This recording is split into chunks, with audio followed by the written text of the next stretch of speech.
ನಮಸ್ತೆ ಸ್ನೇಹಿತರೆ. ಶ್ರೀ ನರಸಿಂಹ ಕವಚಂ. ನೃಸಿಂಹಕವಚಂ ವಕ್ಷ್ಯೆ ಪ್ರಹ್ಲಾದೇನೋದಿತಂ ಪುರ ಸರ್ವರಕ್ಷಾಕರಂ ಪುಣ್ಯಂ ಸರ್ವೋಪದ್ರವನಾಶನಂ ಸರ್ವಸಂಪತ್ಕರಂ ಚೈವ ಸ್ವರ್ಗಮೋಕ್ಷಪ್ರದಾಯಕಂ ಧ್ಯಾತ್ವಾ ನೃಸಿಂಹಂ ದೇವೇಶಂ ಹೇಮಸಿಂಹಾಸನಸ್ಥಿತಂ ವಿವೃತಾಸ್ಯಂ ತ್ರಿನಯನಂ ಶರದಿಂದೂಸಮಪ್ರಭಂ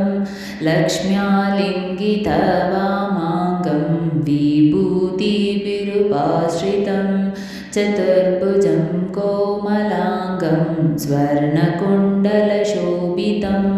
ಸರೋಜಶೋಭಿತೋರಸ್ಯಂ ರತ್ನಕೇಯೂರಮುದ್ರಿತಂ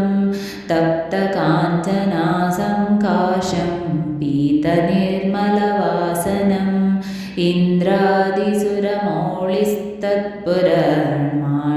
ಇಂದ್ರಾದಿಸುರಮೌಳಿಸ್ತತ್ಪುರಮಾಣಿಕ್ಯದೀಪ್ತಿಭಿः ವಿರಾಜಿತಪದದ್ವಂದ್ವಂ ಶಂಖಚಕ್ರಾದಿಹೇಷ್ಟಿಭಿः ಗುರುತ್ಮಾಥ ಸವಿನಯಂ ಸ್ತೂಯಮಾनं ಮುದಾನ್ವಿतं ಸ್ವರುತ್ಕಮಲಸಂವಾಸಂ ಕೃತ್ವತ್ತು ಕವಚಂ ಪಠೇತ್ ನೃಸಿಂಹೋ ಮೇ ಶಿರಃ ಪಾತು ಲೋಕರಕ್ಷಾತ್ಮಸಂಭವಃ ಸರ್ವಗೋಪೀಸ್ತಂಭವಾಸಃ ಪಾಲಂ ಮೇ ರಕ್ಷತು ಧ್ವನಿಂ ನೃಸಿಂಹೋ ಮೇ ದೃಶೌ ಪಾತು ಸೋಮಸೂರ್ಯಾಗ್ನಿಲೋಚನಃ ಸ್ಮೃತಿಂ ಮೇ ಪಾತು ನೃಹರಿಮುನಿ ವರ್ಯಸ್ತುತಿಪ್ರಿಯಃ ನಾಸಾಂ ಮೇ ಸಿಂಹನಾಸಸ್ತು ಮುಖಂ ಲಕ್ಷ್ಮೀಮುಖಪ್ರಿಯಃ ಸರ್ವವಿದ್ಯಾಧಿಪಃ ಪಾತು ನೃಸಿಂಹೋ ರಸನಾಂ ಮಮ ವಕ್ತ್ರಂ ಪಾತ್ವಿಂದುವದನಃ ಸದಾ ಪ್ರಹ್ಲಾದವಂದಿತಃ ನೃಸಿಂಹಃ ಪಾತು ಮೇ ಕಂಠಂ ಸ್ಕಂದೌ ಭೂವರಣಾಂತಕೃತ್ ದಿವ್ಯಾಸ್ತ್ರಶೋಭಿತಭುಜೋ ನೃಸಿಂಹಃ ಪಾತು ಮೇ ಭುಜೌ करौ मे देववरदो नृसिंहः पातु सर्वतः हृदयं योगिसाध्यश्च निवासं पातु मे हरिः मध्यं पातु हिरण्याक्ष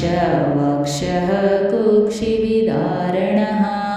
नाभिं मे पातु नृहरिः स्वनाभिब्रह्मसंस्तुतः ब्रह्माण्डकोटया कट्यां यस्यासौ पातु मे कटिं गुह्यं मे पातु गुह्यनां मन्त्राणां गुह्यरूपदृक् ऊरुमनोभव पातु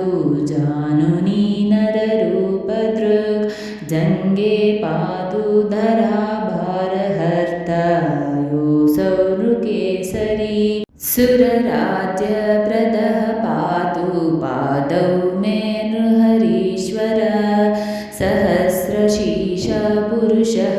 पातु मे सर्वशस्तनुं महोग्रः पूर्वतः पातु महावीराग्रजोऽग्नितः महाविष्णुर्दक्षिणेतो महाज्वालास्तु नैऋतौ पश्चिमे पातु सर्वेशो दिशि मे सर्वतोमुखः नृसिंहः पातु वायव्यां सौम्यां भूषणविग्रहः ईशान्यां पातु भद्रो मे सर्वमङ्गलदायकः संसारभयदः पातु मृत्यो मृत्युनृकेसरी इदं नृसिंहकवचं प्रह्लादमुखमण्डितं भक्तिमान्यः पठे नित्यं सर्वपापैः प्रमुच्यते पुत्रवान् धनवान् लोके दीर्घायुरुपजायते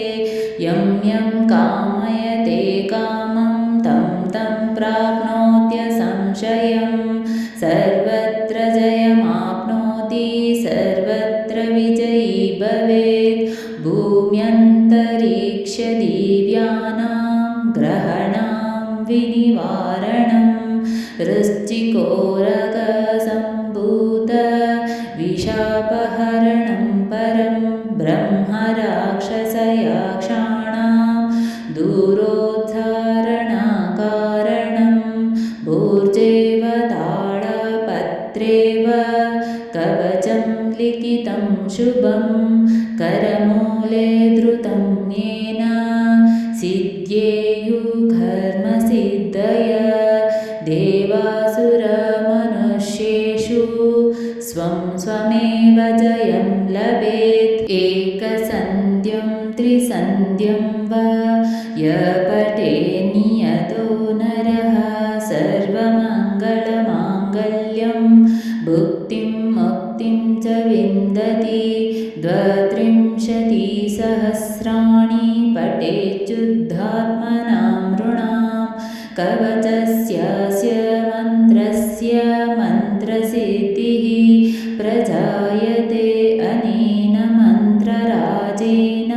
कृत्वा भस्माभिमन्त्रणम् तिलकं विन्यसेत्यस्तु तस्य ग्रहभयं हरेत् त्रिवारं जपमानस्तु दत्तं वार्यभिमन्त्र्य च प्राशयेद्यो नरो मन्त्रं नृसिंहध्यानमाचरेत् तस्य रोगः प्रणश्यन्ति ये च स्युः कुक्षिसम्भवः किमत्र बहुनोक्तेन नृसिंहसदृशो भवेत् मनसा चिन्तितं यत्तु स तच्चप्नोत्य संशयं गर्जन्तं गर्जयन्तं निजभुजपटलं स्फोटयन्तं हठन्तं रूप्यन्तं तापयन्तं दिवि भुवि दितिजं क्षेपयन्तं क्षिपन्तं क्रन्दन्तं रोषयन्तं दिशि सततं संहरन्तं भरन्तं वीक्षन्तं घूर्णयन्तं शरनिकरशतैः दिव्यसिंहं नमामि इति श्रीब्रह्माण्डपुराणे प्रहल्लादोत्कं श्रीनृसिंहकवचं ಸಂಪೂರ್ಣಂ. ಸ್ನೇಹಿತರೆ, ಈ ವಿಡಿಯೋ ಇಷ್ಟವಾದಲ್ಲಿ ಲೈಕ್, ಶೇರ್ ಆ್ಯಂಡ್ ಕಾಮೆಂಟ್ ಮಾಡಿ. ಮುಂದಿನ ವಿಡಿಯೋಸ್ಗಳಿಗಾಗಿ ಚಾನಲ್ ಅನ್ನು ಸಬ್ಸ್ಕ್ರೈಬ್ ಮಾಡಿ. ಧನ್ಯವಾದಗಳು.